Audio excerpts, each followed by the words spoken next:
710. Oliver Slopes with Blue Line Futures in Chicago. And Oliver, again, a lot of numbers on Friday. Were you able to digest all of those?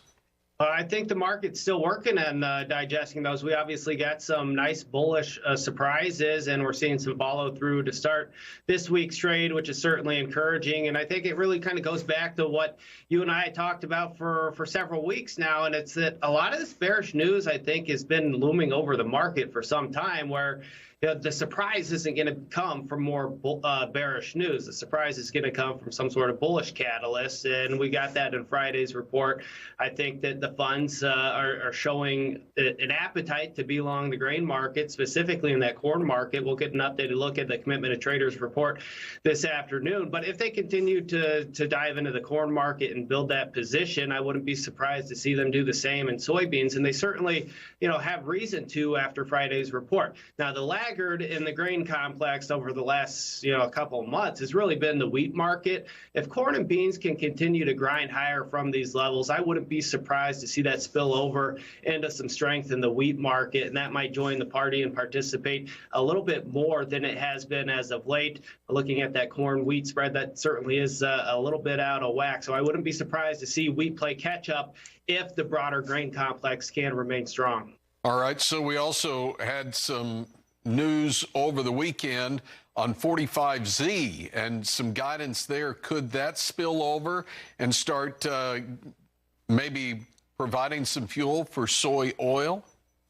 I think it certainly could. There's been a lot of job owning back and forth with regards to that, and there's a lot of different catalysts at play right now with the weather in South America, and we've got an incoming administration. So I think the volatility has been kind of lackluster over the last couple months, but I'm excited to see things kind of liven up again. The volatility oftentimes presents opportunity, and I think that's what we're going to see throughout the first quarter. Well, if volatility provides opportunity, you've got a ton of opportunity over on the livestock sector. So how about we take a break? We'll come back and talk about that volatility in the livestock sector. Market Day report continues after this.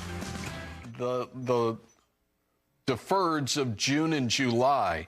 June, because we've now hit 103 on that. That's up 42.5 cents. July still at 102.92, a nickel off the day's high. But even the front months, strength there at 83.17, 83.15. It's up 60. Oliver Slopes with Blue Line Futures. All right, kind of surprised to see the direction we're going this morning. What are you seeing? Well, the cattle market's been at the top of our list in terms of the livestock market. It's just been on an absolute tear. The cash markets remain on fire, and that's really helped support futures and the appetite from fund positioning. As mentioned in the grain segment, we'll get an updated look at where the funds stand, but I suspect there'll be record net long feeder cattle and probably pretty darn close to net long, record net long live cattle as well.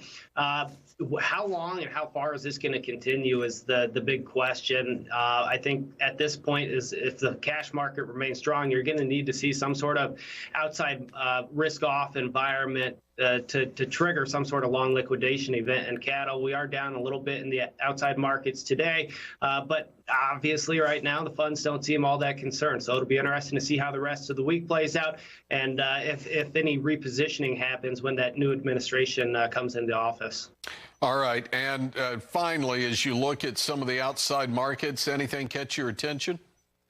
Crude oil has been on an absolute tear here recently. We're trading north of $78, and just a month or so ago, a lot of people were looking for lower prices in crude oil. So it's again one of those contrarian plays, and I wouldn't be surprised to see more upside potential in the crude oil market, especially with sanctions on Russia. Yeah, and natural gas has been moving higher as well. I think the gains on nat gas 21.6 month over month.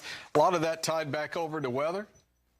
A lot of it. I mean, you can go back and look at the charts. The Sunday night opens have been wild for the last several weeks, and it's just that time of year where you're going to get those gaps up, gap higher and gap lower, depending on what those weekend forecasts come out like.